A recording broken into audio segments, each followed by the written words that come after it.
কি ও কাকা, বৈজ্ঞানিক গিরি পারো না দেখা এখন কাঠমিস্ত্রি হয়ে গেছো নাকি? কুড়াল দিয়ে কি করো তুমি? আরে ভাতিজা, এটা আমার গ্যাজেট অ্যাটমিক লাইট।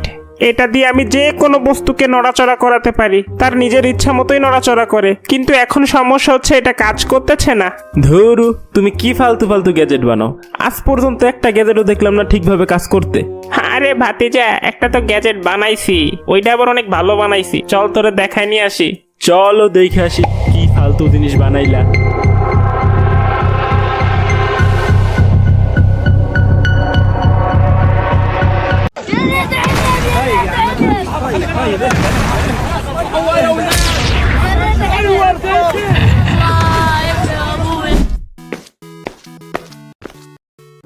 ভাতিজা, তুই এখানে বসে গেম খেলতেছিস? ওইদিকে তো পুরো শহর ধ্বংস হয়ে যাচ্ছে। তোর কি কোনো খোঁজ আছে? কি বলছো কাকা? শহর কিভাবে ধ্বংস হয়? কে আবার শহর ধ্বংস করতেছে? ব্যাপারটা আমাকে একটু খুলে বলো তো। একটা বড় দৈত্য কোকা কোলা পুরো শহরটাকে তছনছ করে দিচ্ছে। কি বলো কাকা? কোকা কোলা শহর কিভাবে ধ্বংস করতে পারে? এটা তো অসম্ভব। কোকা কোলা তো একটা জড় বস্তু, ও তো নড়তে চড়তেই পারে না। আচ্ছা, তুই আমাকে একটা কথা বলতো, তোর হাতে যে গ্যাজেটটা ছিল, যেটার আলো পড়লে জড় বস্তু তার নিজের ইচ্ছা মতো নড়তে চড়তে পারে, ওই গ্যাজেটটা তুই কোথায় রেখেছিস? ওইটা আমি ঘরের কোনায় ঢিল মেরে ফেলে দিয়েছিলাম, তুমি তো নষ্ট বলছিলা তাই।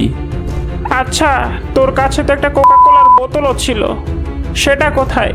বোতলটা তো ওখানেই ছিল যেখানে আমি গ্যাজেটটা ঢিল মারছিলাম। আচ্ছা, সব বুঝতে পেরেছি। তুই যখন গ্যাজেটটা ঢিল দিছিলি তখনই বোতলটার উপরে কোনোভাবে গ্যাজেটের আলোটা পড়ে গেছিল, আর তাই বোতলটা এখন নড়াচড়া করতে পারতেছে। তার মানে সব কিছুর জন্য তুইই দায়ী। এখন সব দোষ আমার, তাই না? তুমি যে ফালতু ফালতু গ্যাজেট বানাও, ওইটার কোনো কিছু না, আমার দোষ। তোমার গ্যাজেটের জন্যই তো এটা হয়েছে। আচ্ছা, বাদ দে। ভুল যখন দুজনেই করেছি, সমাধানটাও দুজনেরই করতে হবে। না হলে এই রাক্ষসদের পণ্যটাকে কেউ থামাতে পারবে না। কিন্তু আমরা কিভাবে হারাবো এই দানবকে? এটা তো পুরো অসম্ভব, কারণ আমাদের কাছে কোনো ক্ষমতাই নেই। শোন ভাতিজা, লড়াই তোকেই করতে হবে। আর আমি তোর জন্য বানিয়েছি একটা নতুন গ্যাজেট, তোর জন্য নতুন সুপার স্যুট। ওটা পরে তুই ওর সাথে লড়াই করবি। না না না না না, কি বলো? তোমার বানানো গ্যাজেট? আমি কি পাগল হয়ে গেছি? তুমি কি আমার ইঁদুর ভাবছো তোমার ল্যাবের, যে আমার উপর পরীক্ষা করবা? জীবনেও না, তোমার গ্যাজেট আমি জীবনেও ব্যবহার করব না। আমি পাগল না, মইরা গেল তোমার গ্যাজেট আমি ব্যবহার করব না।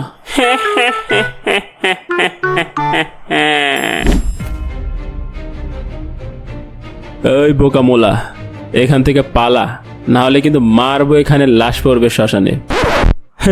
দেখলা কাকা, ডায়লগ দিয়েই কাঁপিয়ে দিলাম। দেখো দেখো এখন কিভাবে পালাচ্ছে। সে তোর ডায়লগ শুনে পালাচ্ছিল না রে বোকা, সে তোকে পাঞ্চ মারার জন্য রেডি হচ্ছিল। গর্ধপ একটা তুই। আরে কাকা, খেলা তো এখন শুরু হলো। কাকা, আমি এটাকে অনেক জোরে পাঞ্চ মারলাম, তারপরেও দেখি ওর কিছুই হলো না। এরকম হলে ওকে কিভাবে খতম করবো আমরা? কিছু তো করতেই হবে রে ভাতিজা। ওর একটা দুর্বল পয়েন্টে আঘাত করতে হবে। আমার রিসার্চ অনুযায়ী ওর ঘাড়ের ওপাশই হচ্ছে দুর্বল পজিশন। তুই টেলিপোর্ট করে ওর পিছনে চলে যা, তারপর ওর ঘাড়ে অ্যাটাক কর।